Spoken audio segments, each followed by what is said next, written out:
칠순 로맨스. 90 넘은 친정엄마는 이제 쉬어라 하시고 40 넘은 딸은 여행이나 다니라 하네. 주변 사람들은 다들 내가 편안할 거라고 믿지만 이 쉼이라는 것이 이토록 버거운 숙제일 줄은 몰랐습니다. 평생 누군가를 위해 바쁘게 살았습니다. 그 바쁨이 사라지자 내 안에 남은 것이 무엇인지 알 수 없었습니다. 거울 속 김순이는 그대로인데 세상은 나를 더 이상 순이라고 불러주지 않는 것 같았습니다. 딸은 나에게 노년의 역할을 주입하려 했죠. 편안하게 쉬는 것만이 나에게 허락된 역할이라고 말입니다. 하지만 내 마음속엔 아직도 파닥거리는 무언가가 살아 있었습니다. 그것은 내 20살의 전부였습니다. 결혼하고 아이를 낳고 바쁘다는 핑계로 서랍장 가장 깊은 곳에 넣어두고 잊고 살았던 지난 시간들입니다. 박영호. 40년 전 내 재능을 유일하게 알아봐 주었던 친구. 이제는 이 세상 사람인지 아닌지조차 알 수 없는 이름입니다. 그때 그 시절의 나는 나를 찾으려는 시도조차 사치처럼 느껴졌습니다. 지금 와서 내가 그를 찾는 것이 어쩌면 어리석은 일일지도 모르겠습니다. 하지만 단 한 번만이라도 그의 목소리를 듣고 싶었습니다. 내 나이 잃은 나는 이제야 나만의 첫 페이지를 열었습니다. 늦지 않았습니다. 내 인생의 두 번째 청춘은 바로 지금부터 시작입니다. 메시지를 보내고 난 뒤에 70살 김순이는 20살 첫사랑에게 고백 편지를 보낸 소녀와 다를 바 없었습니다. 휴대폰을 곁에 두고도 수십 번 들여다보며 혹시나 진동 소리를 놓칠까 마음을 졸였죠. 초조함과 설렘이 뒤섞인 기분이었습니다. 저녁 늦게 잠들기 직전 마침내 휴대폰이 울렸습니다. 박영호. 그녀는 너무 놀라 휴대폰을 침대 밑으로 떨어뜨릴 뻔했습니다. 떨리는 손으로 화면을 열었을 때 그녀는 예상치 못한 유머러스한 답장을 보게 되었습니다. 영호의 답장은 이러했습니다. 아이고, 순이야. 이 늙은이 휴대폰이 고장난 줄 알았다네. 내 이름을 보는 순간 얼마나 놀랐는지. 자네가 기억하는 그 젊은 화가 지망생은 이제 없고 흰털 북극곰처럼 변한 쭈글쭈글한 영감탱이만 남았네. 그런 나를 봐줄 용기가 있나? 하하! 물론 보고 싶네, 순이야. 순이는 소리내어 웃었습니다. 40년 전에도 유머 감각이 넘치던 영호는 이른이 되어서도 여전히 장난기 가득했습니다. 그녀는 쭈글쭈글한 영감탱이라는 말에 괜히 거울을 보며 자신의 주름을 만져보았지만 마음은 이미 봄이 온 듯 따뜻했습니다. 다음 답장을 보내기까지 또다시 30분이 걸렸습니다. 보고 싶다는 말 대신 그녀는 단도직입적으로 본론을 꺼내기로 했습니다. 영호야, 혹시 아직 그림을 그리니? 나도 다시 붓을 잡으려고 하는데. 이번에는 답장이 곧바로 도착했습니다. 영호는 순이의 질문을 기다렸다는 듯이 말했습니다. 순이야, 자네 역시 내 친구답군. 나도 얼마 전부터 다시 붓을 잡았지. 우리 캠퍼스 앞에서 만나기로 할까? 내가 자네를 위해 좋은 화방을 하나 봐뒀다네. 늦지 말고 오게. 흰털 북극곰이 기다리다가 털 다 빠질라. 영호의 익살스러운 재촉에 순이의 심장은 40년 만에 다시 뛰기 시작했습니다. 그녀는 잠든 딸에게 친구와 약속이 생겨 잠시 외출한다는 짧은 메시지를 남겼습니다. 이런 작은 일탈이 이토록 가슴 뛰는 일일 줄은 몰랐습니다. 옷장을 열었습니다. 늘 입던 무채색 옷 대신 그녀는 은은한 꽃무늬가 들어간 블라우스를 꺼냈습니다. 거울 앞에서 떨리는 손으로 입술에 옅은 핑크색 립스틱을 칠했습니다. 나이에 맞게 행동해야 한다는 주변의 시선은 잠시 잊기로 했습니다. 내일 화방에서 만나는 박영호는 과연 어떤 모습일까요? 그리고 다시 붓을 잡은 김순이의 두 번째 청춘은 어떤 색깔을 덧칠하게 될까요? 순이는 설렘 가득한 발걸음으로 현관문을 나섰습니다. 그녀의 인생은 이제 막 새로운 빛을 찾아 나섰습니다. 김순이는 난생 처음으로 화장을 고치고 외출복을 3번이나 갈아입었습니다. 이른해 하는 화장이 어색했지만 오늘은 40년 전의 그 순이로 보이고 싶었습니다. 도착한 곳은 도시 중심가에 세련된 건물, 통유리로 된 고급 화방이었습니다. 화방 안은 조용하고 고요했습니다. 값비싼 유화 물감과 부드러운 붓들이 마치 예술품처럼 진열되어 있었습니다. 붓과 물감 냄새 대신 은은한 커피 향이 감돌았습니다. 이곳이야말로 잊고 살았던 꿈의 공간이었습니다. 순이는 창가 테이블에 앉아 있는 한 남자를 발견했습니다. 메시지에서 흰털 북극곰이라고 했지만 그는 여전히 깔끔하고 젠틀한 모습이었습니다. 그의 머리에는 세월의 흔적이 옅게 내려앉았지만 눈빛은 예전처럼 장난기 가득하고 따뜻했습니다. 순이가 테이블로 다가가자 영호가 자리에서 벌떡 일어났습니다. 순이야. 그의 목소리는 40년 전과 똑같이 반가움으로 가득 차 있었습니다. 순이는 자신도 모르게 영호야라는 어색한 호칭을 내뱉었습니다. 아니, 자네는 어쩜 이리 그대로인가? 나는 정말 흰털 북극곰처럼 털이 다 빠졌는데 말이야. 무슨 소리니? 자네 더 멋있어졌네. 나는 오랜만에 립스틱도 발랐네. 하, 순이야. 립스틱이 아니라 자네의 미소가 멋있는 거야. 늦게 연락해서 미안하네. 용기를 내줘서 고맙네. 잠시 어색했던 분위기가 사라지자 영호는 순이를 이끌고 진열장으로 향했습니다. 자네가 쓰던 물감이 아직도 기억나네. 그런데 순이야, 이제는 이런 좋은 물감을 써야지. 자네의 재능은 가장 귀한 색을 입어야 마땅하네. 최고급 붓을 만지는 순이의 손끝은 미세하게 떨렸습니다. 40년 전 그녀에게 그림은 사치였고 이제야 그것이 자격이 된 것 같았습니다. 영호는 그런 순이를 물끄러미 바라보더니 진지한 목소리로 말했습니다. 자, 순이야. 오늘 우리 첫 데이트 선물이세. 우리 이 스케치북을 가지고 다시 시작하세. 서로의 초상화를 그려주는 숙제부터 시작하는 건 어떤가? 내 초상화. 그래. 40년이 흐른 서로의 모습을 가장 솔직하게 그려주는 거야. 자네의 눈에 비친 내가 궁금하네. 서로의 모습을 그려주는 숙제. 그것은 40년의 공백을 메우고 서로를 다시 자세히 들여다보자는 은근한 제안이었습니다. 순이는 가슴 벅찬 설렘과 함께 고개를 끄덕였습니다. 늦지 않았다는 영호의 말처럼 그들의 두 번째 청춘은 아름다운 색을 입기 시작했습니다. 영호에게서 받은 새 스케치북과 붓. 순이는 거실 한쪽에 간이 이제를 세우고 작은 작업실을 만들었습니다. 40년 만에 다시 마주한 새하얀 종이와 가지런한 붓은 설렘과 동시에 알 수 없는 두려움을 안겨주었습니다. 영호의 초상화를 그려주기로 했지만 막상 붓을 들자 손끝이 떨렸습니다. 캔버스 위에 영호의 얼굴을 떠올려 보려 해도 자꾸만 과거의 낯선 그림자가 그녀의 시야를 가렸습니다.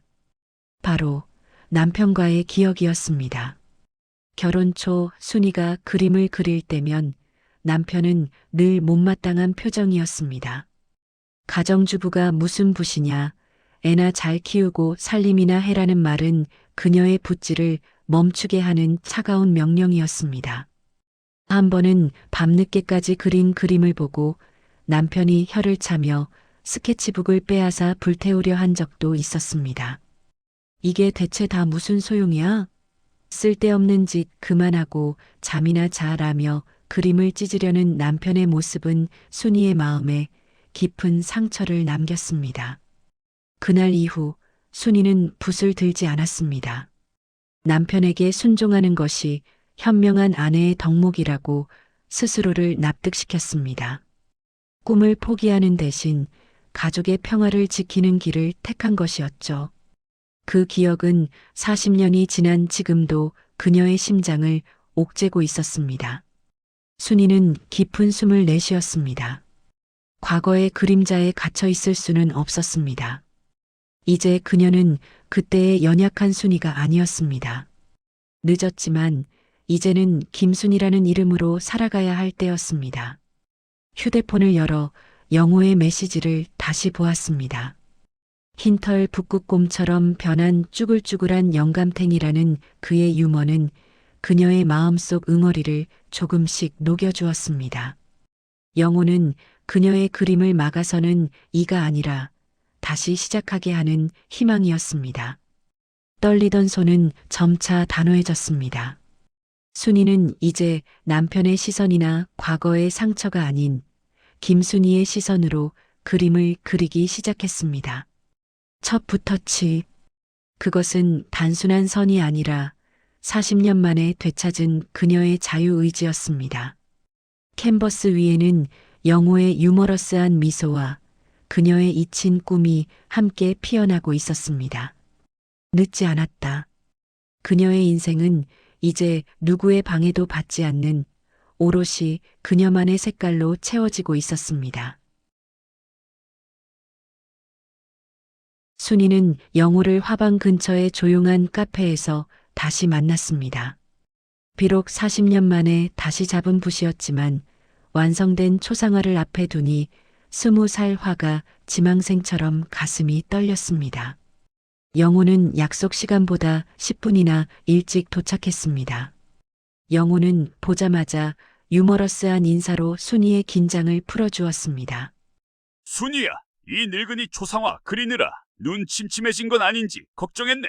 순이는 그의 농담에 작게 웃으며 포장된 그림을 내밀었습니다. 여기 약속했던 그림이야. 영호는 조심스럽게 포장지를 뜯었습니다. 초상화를 본 순간 그의 눈이 휘둥그레지더니 이내 억누를 수 없는 기쁨으로 가득 찼습니다. 그는 그림을 양손으로 들고 연신 감탄사를 쏟아냈습니다. 순이야, 세상에. 이건 그림이 아니라 마법이군. 자네가 메시지에서 말한 흰털 북극곰의 모습은 온데간데 없네. 내 젊은 시절의 열정과 이 나이에도 남아있는 유머까지 모두 담아냈어. 김순이 화백, 정말 고맙네. 영호는 초상화 속 자신을 바라보며 순이에게 진심 어린 눈빛을 보냈습니다.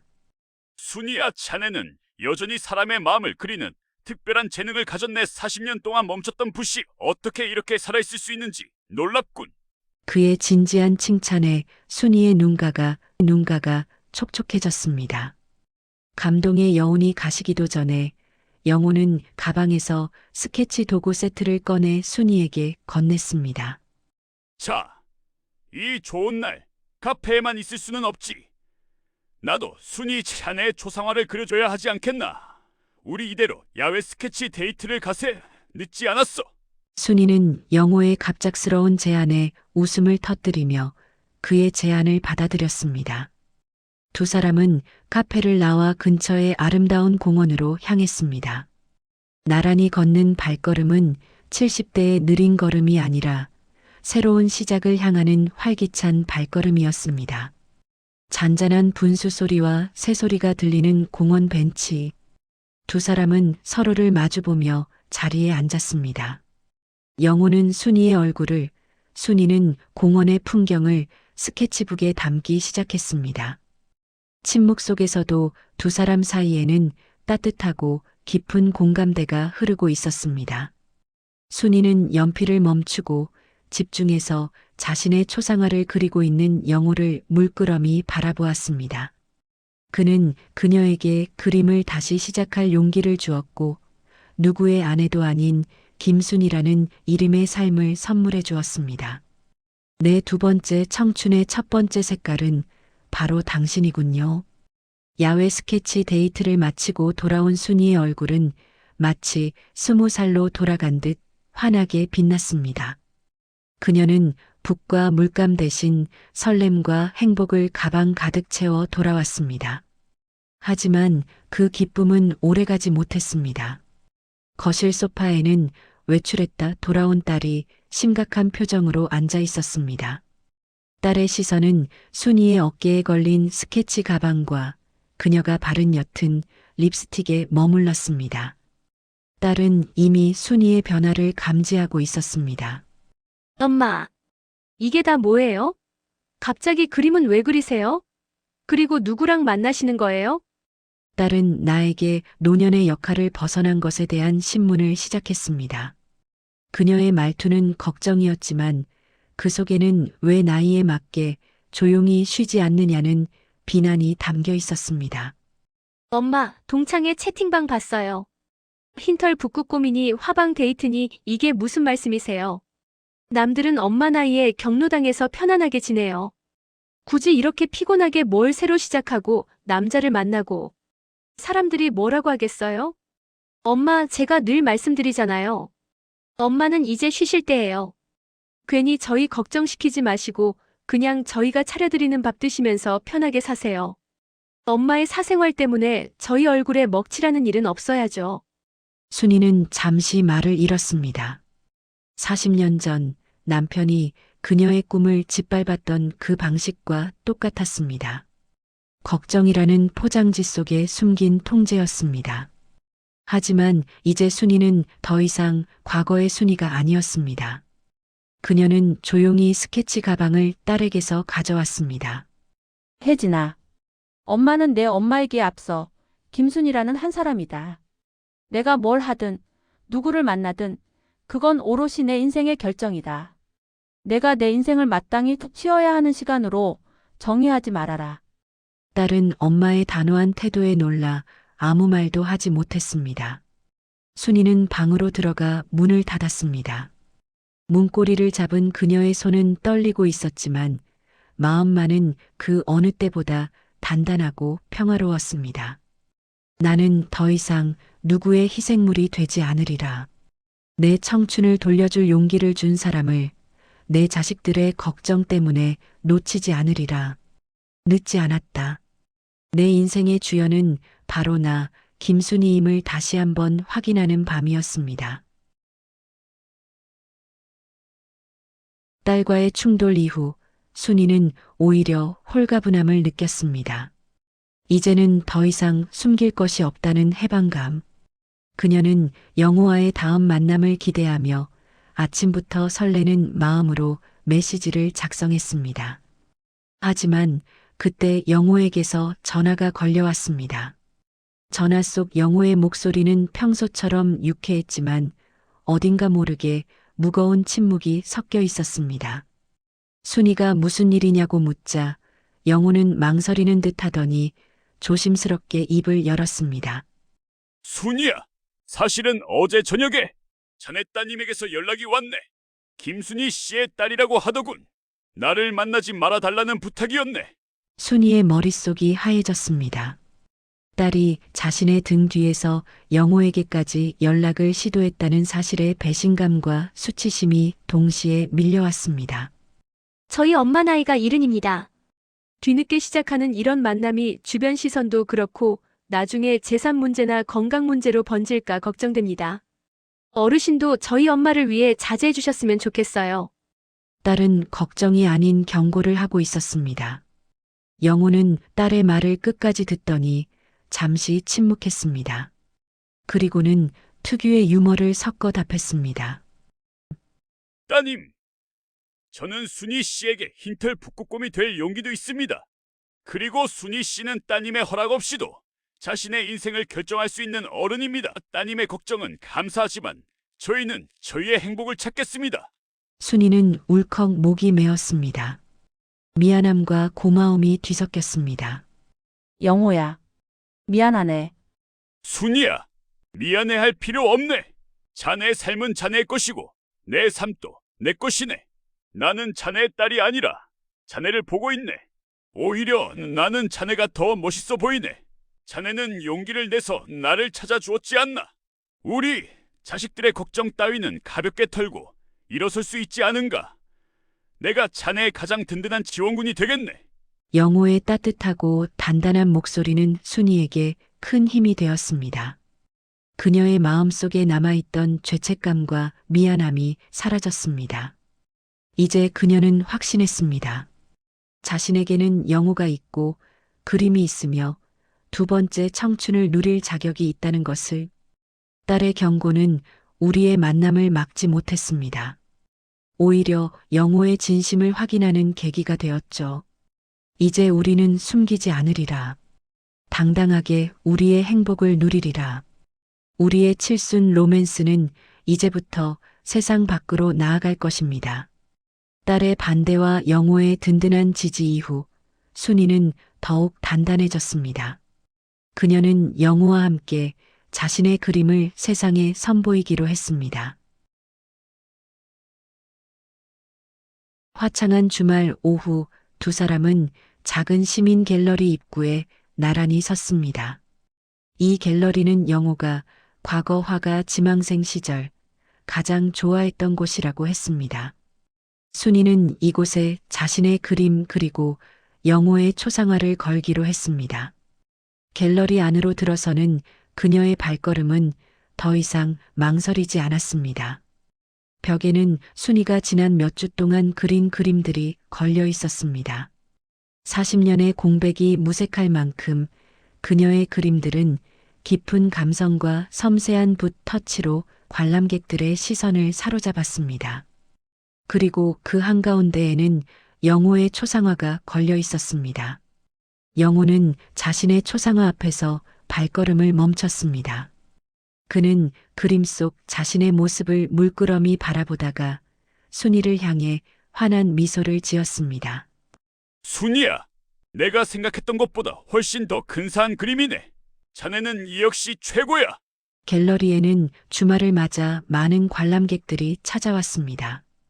그들은 순이의 그림 앞에서 발걸음을 멈추고 감탄사를 터뜨렸습니다.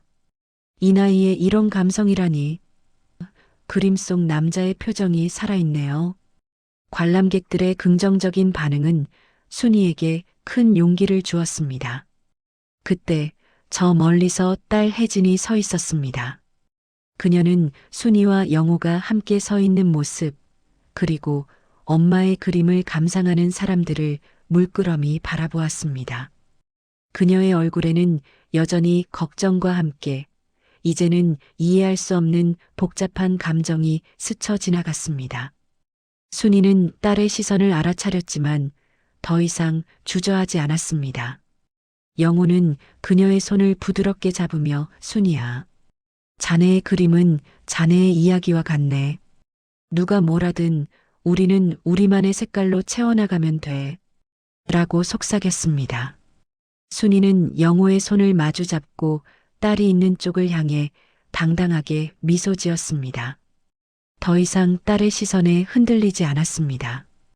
그녀는 혜진에게 나는 행복하다는 메시지를 온몸으로 보여주고 있었습니다. 그것은 침묵의 선언이었습니다. 세상은 여전히 우리에게 낯선 시선을 던질지도 모릅니다. 하지만 우리는 이제 두렵지 않습니다. 늦은 나이에 시작된 로맨스, 늦게 다시 잡은 꿈. 이 모든 것은 김순이와 박영호라는 이름으로 채워질 가장 아름다운 이야기니까요. 우리의 두 번째 청춘은 이제 시작. 복잡한 도시를 벗어나 두 사람은 조용한 바닷가 마을로 짧은 스케치 여행을 떠났습니다. 따가운 자식들의 시선과 세상의 잡음을 잠시 잊고 오롯이 두 사람만의 시간에 집중하기 위해서였습니다. 해변의 작은 벤치에 나란히 앉아 파도와 갈매기를 화폭에 담았습니다. 붓을 들고 함께 시간을 보내는 동안 두 사람은 말로 표현하지 않아도 서로의 삶 깊은 곳까지 이해하고 있다는 것을 느꼈습니다. 이것이 바로 유대감이었습니다. 순이가 잠시 붓을 멈추고 영호에게 털어놓았습니다. 그림을 포기했을 때 남편에게는 말하지 못했던 공허함이 있었어. 누구에게도 말할 수 없는 외로움이었지. 영호는 말없이 순이의 손에 따뜻하게 자신의 손을 얹었습니다. 순이야, 나도 자네의 외로움을 알았네. 나도 사업을 하느라 붓을 놓았을 때 내 영혼의 절반을 잃은 듯했지. 그때 나도 자네처럼 나를 이해해줄 누군가가 간절했었네. 두 사람은 서로의 상처를 드러냈고 그 상처가 덧나지 않도록 서로를 보듬어 주었습니다. 노을이 짙게 드리워질 무렵 영호는 순이의 어깨를 조심스럽게 감싸 안았습니다. 70대의 포옹은 젊은 날의 격렬한 열정 대신 오랜 세월을 견딘 따뜻한 위로와 깊은 신뢰로 가득 차 있었습니다. 순이는 편안함 속에서 눈을 감았습니다. 영호는 단순한 로맨스의 상대가 아니었습니다. 그는 40년 전 잃어버렸던 나의 또 다른 절반이었습니다. 우리의 만남은 단순한 우연이 아니라 늦었지만 반드시 이루어졌어야 할 운명이었음을 깨달았습니다. 순이야, 춥지 않나? 따뜻한 차 한잔 하세. 자네의 손이 차가워지는 것을 보는 것만으로도 나는 마음이 쓰이네. 사소한 배려. 그것은 평생 누군가를 위해 희생했던 그녀가 이제 비로소 사랑받는 사람이 되었음을 느끼게 해주었습니다. 순이의 스케치에는 아름다운 바다가, 영호의 스케치에는 평화로운 순이의 모습이 담겨 있었습니다. 그들의 그림은 서로 다른 듯 했지만 함께라는 하나의 주제로 연결되어 있었습니다. 이 순간 순이는 확신했습니다. 자식들의 반대도, 세상의 시선도, 그 어떤 과거의 상처도 더 이상 중요하지 않았습니다. 그녀의 인생은 영호와 함께 다시 시작될 수 있다는 것을, 사랑은 결국 모든 것을 이겨낸다는 것을. 바닷가 여행 이후 순이의 일상은 완전히 바뀌었습니다. 그녀는 매일 아침 붓을 잡았고 영호와 함께 보내는 시간은 그녀의 삶에 활력과 행복을 가득 채워주었습니다. 영호는 순이의 가장 열렬한 팬이었습니다. 며칠 후 영호는 순이를 근사한 레스토랑으로 초대했습니다. 식사 내내 영호는 평소와 달리 진지했고 순이는 그가 어떤 중대한 이야기를 꺼낼 것임을 직감했습니다. 영호는 조용히 순이의 손을 잡았습니다. 순이야, 지난 몇 달 나는 40년 전보다 더 행복했네. 자네 덕분에 나는 잃었던 열정을 찾았고 다시 사는 기쁨을 알았네. 이제 우리에게 남은 세월이 얼마나 될지는 모르네. 하지만 나는 그 모든 시간을 자네와 함께 하고 싶네. 나는 자네에게 부담이 되기는 싫으네. 하지만 나는 자네가 이제 혼자가 아니라는 확신을 주고 싶네. 순이야, 우리 남은 인생의 동반자로 살지 않겠나? 이제 같은 지붕 아래에서 서로에게 힘이 되어주면서 말일세. 순이는 눈물을 흘리면서 고개를 끄덕였습니다. 그의 제안은 재산이나 법적인 굴레가 아닌 오직 사랑과 신뢰로 이루어진 약속이었습니다. 영호야 고맙네. 내 손을 다시 잡아줘서. 그날 밤 집에 돌아온 순이에게 딸 혜진이 조용히 다가왔습니다. 혜진은 엄마의 그림 실력에는 비할 바 못 되는 서툰 솜씨로 그린 작은 그림 한 점을 순이에게 내밀었습니다. 엄마, 죄송해요. 갤러리에서 엄마 그림 봤어요. 엄마가 얼마나 행복해하는지 이제야 알았어요. 이 그림은 엄마의 두 번째 청춘을 응원하는 마음으로 그렸어요. 영호 아저씨께도 제가 따로 사과드릴게요. 순이는 아무 말 없이 딸을 힘껏 안아주었습니다. 오랜 시간 동안 그녀를 짓눌렀던 가족이라는 짐이 이제는 따뜻한 이해로 변하는 순간이었습니다. 사랑하는 내 딸아, 너의 걱정도 반대도 모두 엄마를 위하는 마음이었음을 이제 이해한다. 얼마 후 순이와 영호는 함께 살 집의 거실 한쪽을 공동 작업실로 꾸몄습니다. 70대의 두 남녀가 붓을 나누어 잡고 하나의 캔버스 위에 그림을 그렸습니다. 그들의 그림은 서로 다른 듯 하면서도 하나의 아름다운 색으로 조화롭게 어우러졌습니다. 사랑은 늦지 않습니다. 꿈도 늦지 않습니다.